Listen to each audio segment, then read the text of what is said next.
Welcome to my YouTube channel. आज मैं आपको क्लास 9 के लिए उर्दू का सबक नंबर 11 पढ़ाऊँगी।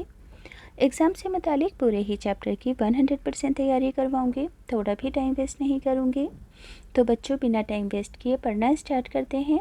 सबक नंबर 11 का नाम है हिंदुस्तान की चंद मशहूर ख़वातीन। यानी कि बच्चों, आप इस चैप्टर में हिंदुस्तान की उन मशहूर चंद ख़वातीन के बारे में पढ़ेंगे जिन्होंने इस मुल्क व कौम की खिदमत के लिए बड़े बड़े काम अंजाम दिए हैं।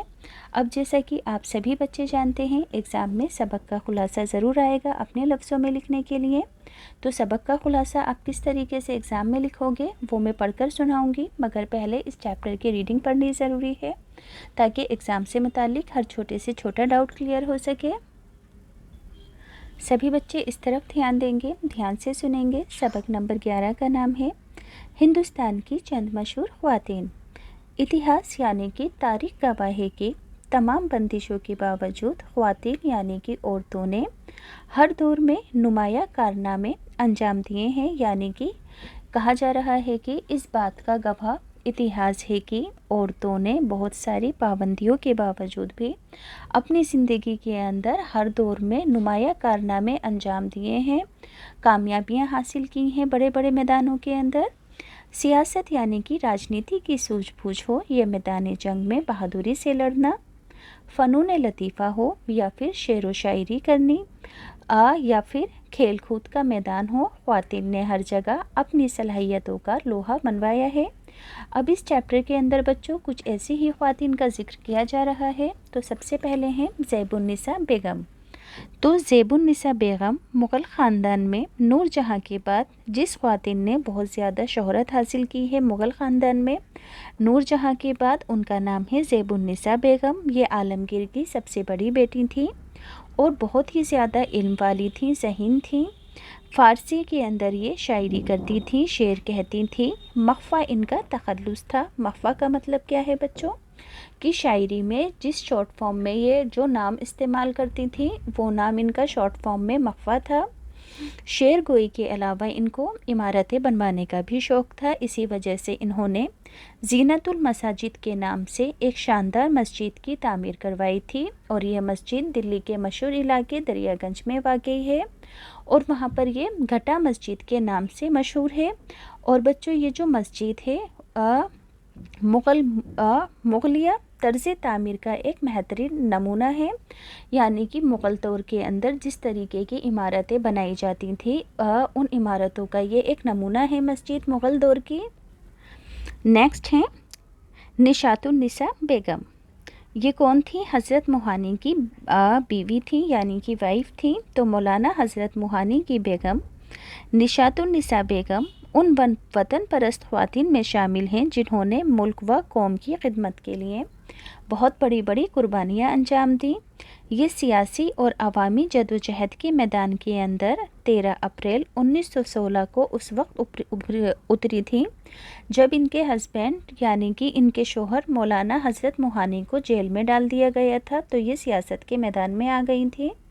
पर्दे की पाबंदी का लिहाज रखते हुए ये मौलाना के साथ सियासी जलसों में शामिल होती थीं। इनकी माली हालत बहुत ज़्यादा कमज़ोर थी, मगर इसके बावजूद भी इन्होंने कभी किसी के आगे हाथ नहीं फैलाया। ये अपने ख़र्चे किताबें, अखबारात और रसाइल यानी कि मैगज़ीन्स वगैरह को बेचकर घर का खर्चा चलाती थीं और इसके अलावा इन्हीं पैसों से मौलाना के लिए मुकदमात लड़ने का भी इंतज़ाम करती थीं। ये स्वदेशी तहरीक की बहुत सरगर्म रुकन थी, मेंबर थी। और जब मौलाना ने अलीगढ़ में खिलाफत स्टोर कायम किया था तो उसकी देखभाल में भी निशातुन्निसा ने बहुत ज़्यादा अहम रोल अदा किया था और हिंदुस्तान की मुकम्मल आज़ादी के मुतालबे की इन्होंने जो हिमायत की थी, ये एक पहली ख़वातीन थी। समझ में आया कि हिंदुस्तान को पूर्ण रूप से स्वतंत्रता चाहती थी, इस बात को रखने वाली ये पहली ख़वातीन थी कि हिंदुस्तान को पूरी तरह से आज़ादी हासिल हो। अब है बेगम अख्तर। तो बेगम अख्तर की पैदाइश 7 अक्टूबर 1917 को उत्तर प्रदेश के शहर फैज़ाबाद में हुई। इन्होंने अपने ख़ानदानी रिवायत के तर्ज के ऊपर मौसीकी की तालीम यानी कि गायकी की तालीम हासिल की थी। इन्होंने अपनी दिलचस्पी और रियाज यानी कि प्रैक्टिस से غزل گائکی کے اندر بہت سارے نئے نئے معیار یعنی کہ بہت سارے نئے نئے طریقوں کو اجاگر کیا تھا۔ گائکی، غزل گائکی میں ٹھمری کو انہوں نے ایک فن بنا دیا تھا۔ یاد رکھو گے کہ انہوں نے ہی غزل گائکی کے اندر ٹھمری کو شامل کیا تھا اور اس کو ایک فن بنا دیا تھا۔ کہا جاتا ہے کہ بیگم اختر اور غزل گائکی دو الگ الگ چیزیں نہیں ہیں، ان کو ایک دوسرے سے جوڑ کر کہا جاتا تھا۔ ٹھمری کیا ہے بچوں؟ ایکشن کے ساتھ غزل کو گانے کا ایک طریقہ ہے۔ اب بیگم اختر کی شادی ایک لکھنؤ کے بہت مشہور وکیل بیرسٹر اشتیاق احمد عباسی سے ہوئی تھی، اور ان کے خاندان کی روایتوں کی وجہ سے ان کو موسیقی سے دور ہونا پڑا تھا، گائکی سے، مگر موسیقی ترک کرنے سے ان کی صحت پر اتنا برا اثر پڑا تھا کہ یہ لگاتار مستقل طور پر بیمار رہنے لگی تھیں۔ ڈاکٹروں کے مشورے سے انہوں نے دوبارہ گانا شروع کر دیا تھا، تو پھر یہ بعد میں تندرست ہو گئی تھیں۔ فن موسیقی میں بیگم اختر نے غیر معمولی یعنی کہ بہت زیادہ شہرت حاصل کی تھی۔ انہوں نے فلموں میں اداکاری بھی کی اور گانے بھی گائے، لیکن ان کی شہرت اور مقبولیت کی اہم وجہ تھی غزل سرائی تھی، یعنی کہ غزلوں کی وجہ سے یہ سب سے زیادہ مشہور ہوئی تھیں۔ بیگم اختر کی خدمات کے اعتراف میں حکومت ہند یعنی کہ ہندوستان کی سرکار نے انہیں پدم شری، پدم بھوشن کے اعزاز سے بھی نوازا تھا۔ انہیں ساہتیہ ناٹک اکیڈمی ایوارڈ بھی دیا گیا تھا۔ آگے ہے، زندگی کی آخری سانس تک یہ موسیقی سے وابستہ رہیں یعنی کہ جڑی رہیں۔ احمد آباد میں غزل سرائی کے ایک پروگرام کے دوران ان کی طبیعت اچانک خراب ہوئی اور بیماری میں 7 اکتوبر 1974 کو یہ دنیا سے رخصت ہو گئی ہیں۔ ان کی آواز اور غزل سرائی کا ان کا انداز آج بھی زندہ ہے۔ تو بچوں یہ چیپٹر کمپلیٹ ہوتا ہے۔ ہم نے اس چیپٹر کے اندر کیا پڑھا ہے؟ ہندوستان کی چند مشہور خواتین کے بارے میں کہ ان میں کیا کیا خاصیتیں تھیں، انہوں نے اپنی زندگی میں کیسے کیسے مہارت حاصل کی تھی، کس کس میدان میں کس کس طریقے سے۔ اب بچوں اس چیپٹر کے الفاظ معنی ہیں، کیونکہ ایگزام میں الفاظ معنی بھی ضرور پوچھے جاتے ہیں۔ تو خواتین کہتے ہیں خاتون کی جمع کو۔ لوہا منوانا یہ ایک محاورہ ہے، یعنی کہ لوگوں کو اپنی بہادری کا قائل کرنا۔ ذی علم کا مطلب ہے علم والا یا جاننے والا۔ واقعی ہونا کا مطلب ہے موجود ہونا۔ طرز تعمیر یعنی کہ تعمیر کا انداز۔ وطن پرست کا مطلب ہے وطن سے محبت کرنے والا۔ نیکسٹ ہے ہاتھ دراز کرنا یعنی کہ ہاتھ پھیلانا، لوگوں سے مدد مانگنا۔ فروخت یعنی کہ فروخت کرنا یعنی کہ بیچنا۔ مقدمات کا مطلب ہے مقدمے کی جمع۔ سرگرم کا مطلب ہے محنتی۔ رکن کا مطلب ہوتا ہے ممبر۔ مطالبہ کرنا یعنی کہ طلب کرنا یا مانگ کرنا۔ روایت کا مطلب ہوتا ہے روایت کی جمع۔ طرز کا مطلب ہوتا ہے طریقہ۔ ریاض کہتے ہیں پریکٹس یا پھر محنت کو۔ معروف کہتے ہیں مشہور یا پھر نامی گرامی کو۔ نیکسٹ ہے غیر معمولی کا مطلب ہوتا ہے امید سے زیادہ۔ خدمات کا مطلب ہے خدمت کی جمع۔ اعتراف کا مطلب ہوتا ہے تسلیم کرنا۔ وابستہ رہنے کا مطلب ہوتا ہے جڑے رہنا یا پھر تعلق رکھنا۔ اب بچوں ایگزام میں کسی بھی چیپٹر کا خلاصہ اپنے لفظوں میں لکھنے کے لیے ضرور آئے گا، تو آپ اس چیپٹر کا خلاصہ اپنے لفظوں میں کس طریقے سے لکھو گے پڑھ کر سنا دیتی ہوں۔ تاریخ اس بات کی شہادت یعنی کہ گواہی دیتی ہے کہ تمام رکاوٹوں کے باوجود عورتوں نے ہر زمانے میں اور ہر میدان میں نمایاں کام انجام دیے ہیں۔ سیاست کی سوجھ بوجھ ہو یا جنگ کے میدان میں بہادری دکھانا، معلومات میں اضافہ کرنے کے لیے اس سبق میں کچھ ایسی ہی عورتوں کا ذکر کیا گیا ہے۔ سب سے پہلے ہیں زیب النساء بیگم۔ مغل خاندان میں نور جہاں کے بعد زیب النساء بیگم نے دنیا میں شہرت حاصل کی۔ یہ عالمگیر کی سب سے بڑی بیٹی تھی۔ یہ نہایت ہی ذہین اور علم جاننے والی تھی۔ فارسی میں شعر کہتی تھی۔ دریا گنج میں واقع شاندار مسجد جو زیب النساء بیگم نے بنوائی ہے، یہ مسجد مغلوں کی عمارتیں تعمیر کرنے کا ایک بہترین نمونہ ہے۔ نیکسٹ ہے نشاط النساء بیگم۔ تو نشاط النساء بیگم مولانا حضرت موہانی کی بیگم تھی۔ ان کا شمار ہندوستان کی ان خواتین پرست ख्वातीन में होता है जिन्होंने मुल्क और कौम के लिए बड़ी बड़ी कुर्बानियाँ अंजाम दी। 13 अप्रैल 1916 में मौलाना हज़रत मुहानी के दूसरी बार जेल जाने पर निशातुन्निसा बेगम सियासी और अवामी जदोजहद के मैदान में उतरी। ये स्वदेशी तहरीक की एक मेहनती मेंबर भी थी। नेक्स्ट है बेगम अख्तर। तो बेगम अख्तर 7 अक्टूबर 1917 को उत्तर प्रदेश के शहर फैज़ाबाद में पैदा हुई। इन्होंने मौसीकी की तालीम हासिल की। इन्हें ये तालीम अपने ख़ानदान से मिली थी।